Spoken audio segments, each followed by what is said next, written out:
اللہ رب العالمین والصلاة والسلام علی خاتم الانبیاء والمرسلین نبینا محمد وعلی آلہ وصحبہ اجمعین اما بعد فاعوذ باللہ من الشیطان الرجیم بسم اللہ الرحمن الرحیم وَسَيُجَنَّبُهَا الْأَتْقَى الَّذِي يُؤْتِي مَالَهُ يَتَزَكَّىٰ وَمَا لِأَحَدٍ عِندَهُ مِن نِّعْمَةٍ تُجْزَىٰ إِلَّا ابْتِغَاءَ وَجْهِ رَبِّهِ الْأَعْلَىٰ وَلَسَوْفَ يَرْضَىٰ صدق اللہ مولانا العظیم۔ سامعین گرامی قدر، اسٹیج پر موجود حضرات علماء کرام، اہل سنت والجماعت حلقہ سیدنا امیر معاویہ رضی اللہ تعالی عنہ کے زیر اہتمام سالانہ شان مصطفیٰ علیہ السلام و خلیفہ بلا فصل سیدنا ابوبکر صدیق رضی اللہ تعالی عنہ کانفرنس بڑی شان و شوکت کے ساتھ انعقاد پذیر ہے۔ اکابرین اہل سنت تشریف لائیں گے اور تفصیل کے ساتھ آپ کے سامنے عنوان کی مناسبت سے گفتگو فرمائیں گے۔ میں تھوڑی دیر آپ کے سامنے ایک دو باتیں عرض کر کے اجازت چاہوں گا۔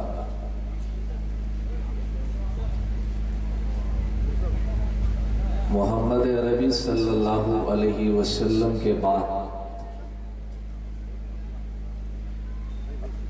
مسند خلافت میں آنے والی شخصیت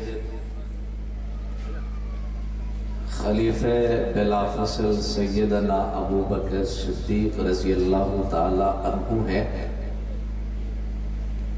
اس پر امت مسلمہ کا اجماع اور اتفاق ہے، اور خود جماعت صحابہ کا بھی اس بات پر اجماع ہوا ہے کہ خاتم الانبیاء علیہ السلام کے بعد مسند خلافت میں آنے والا عظیم انسان وہ سیدنا ابوبکر صدیق رضی اللہ تعالی عنہ ہے۔ اور اس پر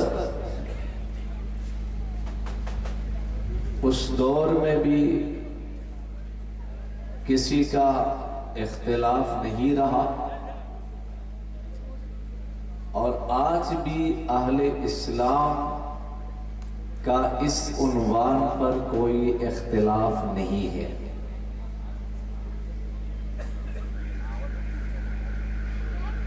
یہی وجہ ہے جب آپ نے خلافت کا منصب سنبھالا اور صحابہ کرام آپ کے ہاتھ پر بیعت ہونے لگے،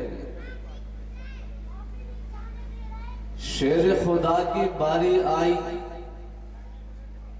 علی المرتضی حیدر کرار رضی اللہ تعالی عنہ کی باری آئی، تو آپ نے حضرت صدیق اکبر کے ہاتھ پر بیعت بھی فرمائی اور ساتھ استدلال بھی فرمایا کہ میں آپ کو اس منصب کا اہل سمجھتا ہوں اور اہل سمجھ کر آپ کے ہاتھ پر بیعت ہوتا ہوں۔ فرمایا شیر خدا نے کہ جب آن حضرت صلی اللہ علیہ وسلم نے اپنی حیات طیبہ میں جب اپنی زندگی میں ابو بکر صدیق کو نماز جیسی اہم ترین عبادت کے لیے مصلی پہ کھڑا کر کے ہمارا امام بنایا ہے، تو آج ہم اپنے دنیاوی معاملات چلانے کے لیے بھی صدیق اکبر کو امام بنا دیتے ہیں۔ یہ بات کسی کی سمجھ میں آگے نہیں آئی؟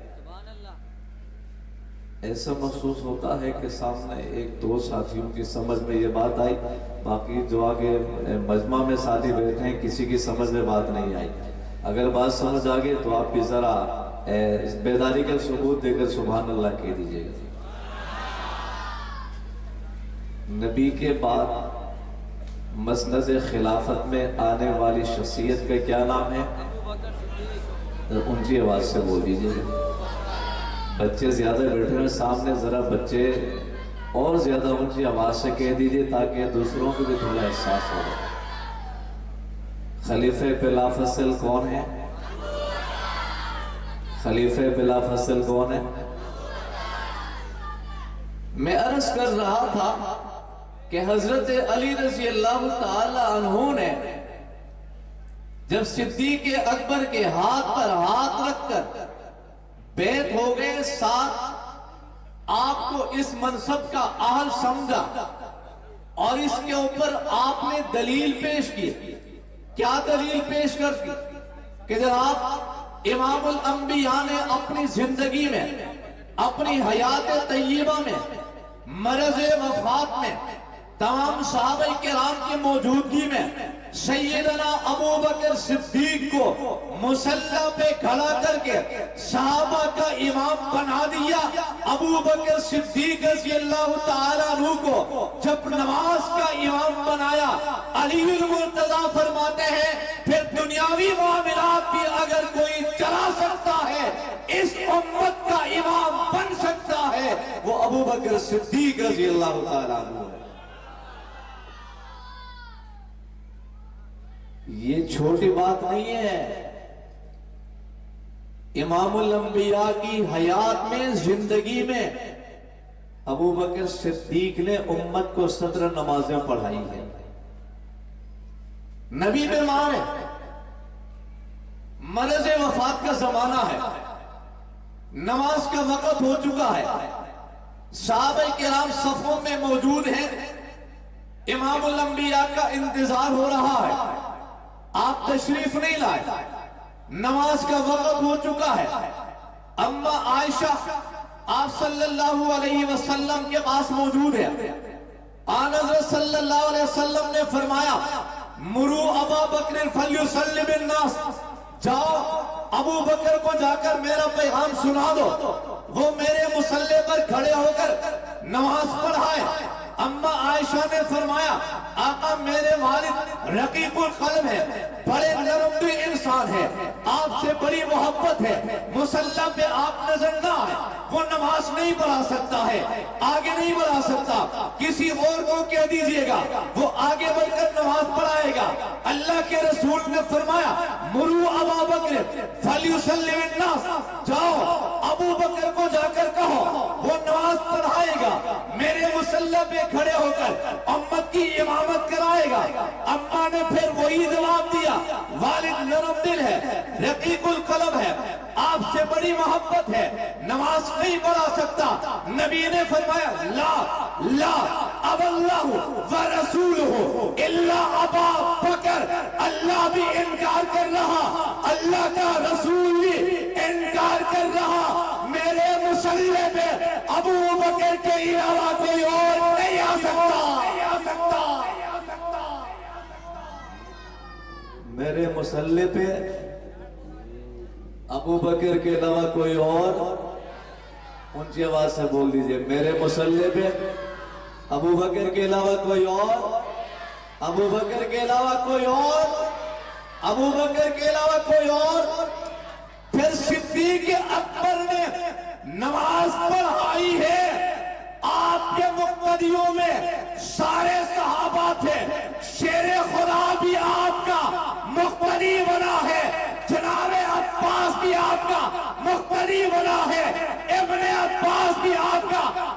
نبی بنا ہے، یہ سارے آپ کے مقتدی بن کر آپ کے پیچھے نماز پڑھ کر بتا دیا کہ ابو بکر ہمارا متفق امام ہے۔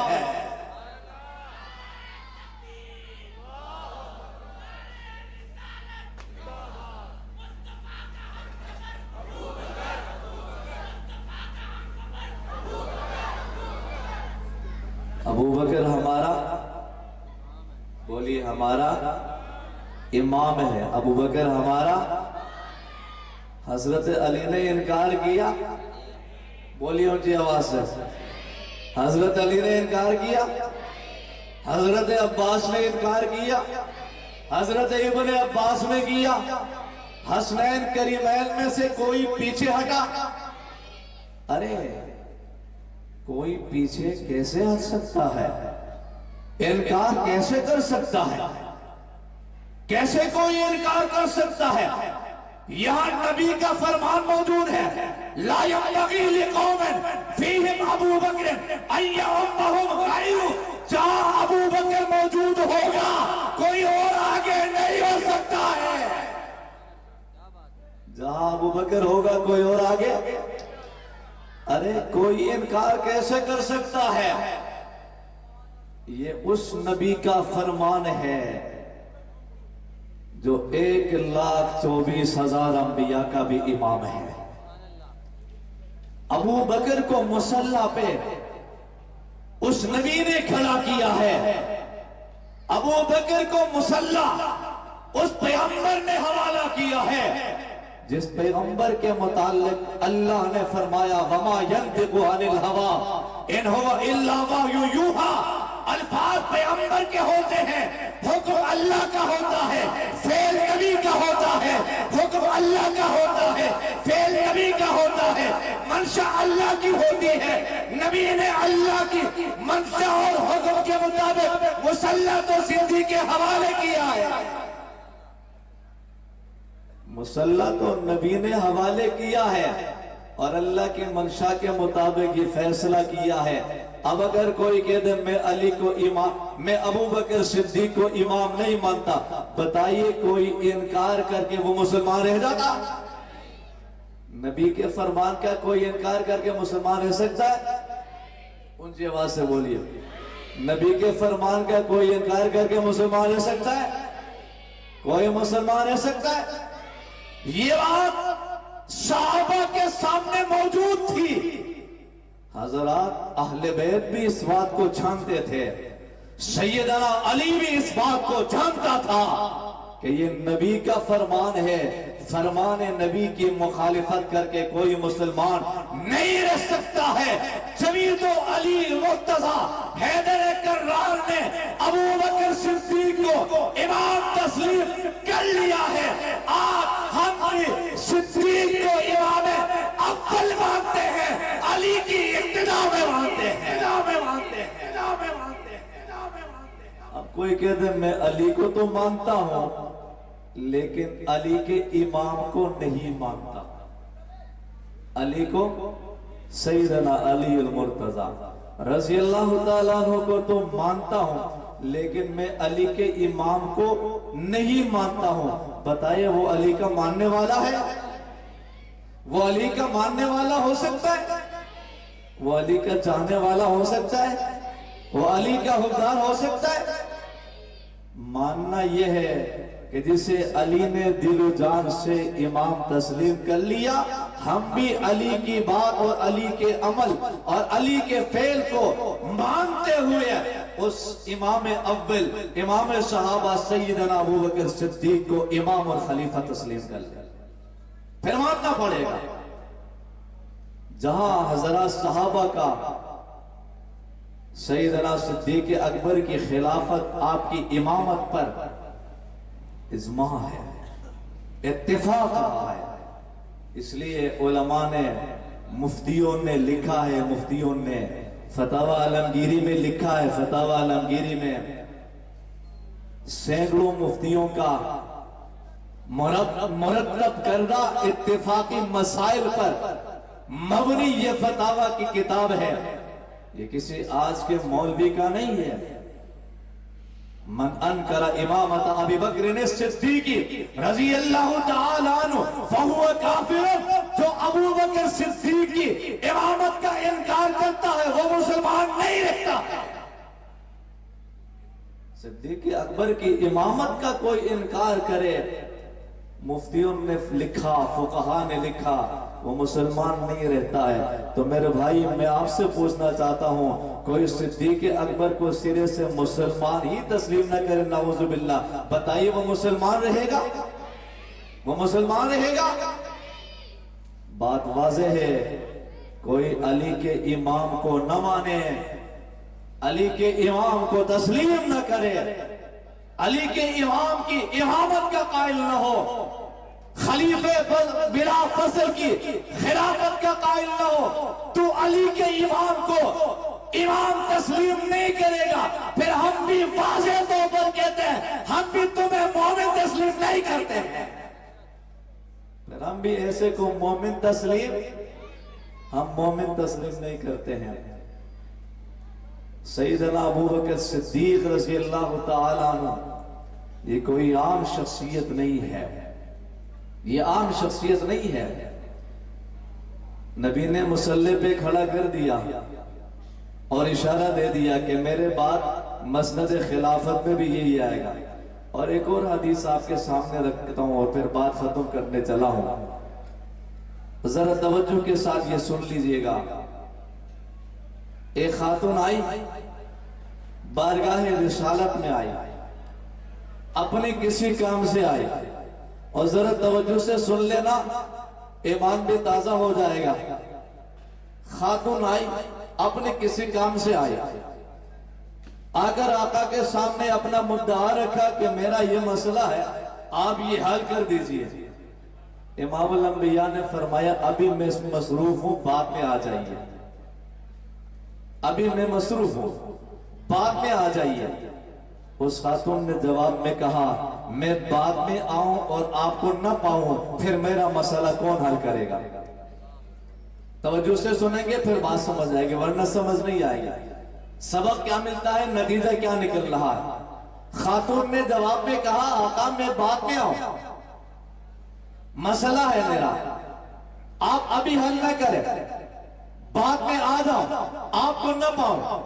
یعنی اس بات کی طرف اشارہ ہے کہ اگر اللہ کی طرف سے بلاوا آ گیا، میں بعد میں تو آ جاؤں، مسئلہ میرا رہ جائے گا، میرا مسئلہ کون حل کرے گا؟ حدیث پاک کے الفاظ ہے فَأَشَارَ النَّبِيُّ إِلَىٰ أَبِي بَكْرٍ الصِّدِّيقِ، نبی نے ابو بکر صدیق کی طرف اشارہ کر کے بتا دیا بعد میں آنے کے بعد مجھے نہ پاؤ، تمہارا مسئلہ ابو بکر حل کرے گا۔ کون حل کرے گا؟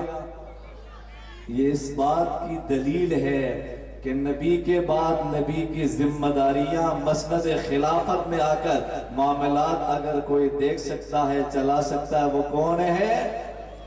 کون ہے؟ سیدنا ابو بکر صدیق رضی اللہ تعالیٰ عنہ ہے۔ قائدین تشریف لانے والے ہیں، آپ تمام حضرات آخر تک اسی طرح جم کر تشریف رکھیے اور بیدار بھی رہیے، نظم و ضبط کا بھی مظاہرہ کیجیے۔ جو ساتھی پنڈال سے باہر کے ہی کھڑے ہوئے نظر آ رہے ہیں، منتظمین کے علاوہ باقی سارے ساتھی پنڈال میں آ جائیے۔ سیدنا ابو بکر صدیق رضی اللہ تعالیٰ عنہ کے ساتھ اپنی محبت اور عقیدت کا ثبوت دیجیے۔ اللہ تعالیٰ ہمیں اصحاب پیغمبر کے نقش قدم پہ چلنے کی توفیق عطا فرمائے۔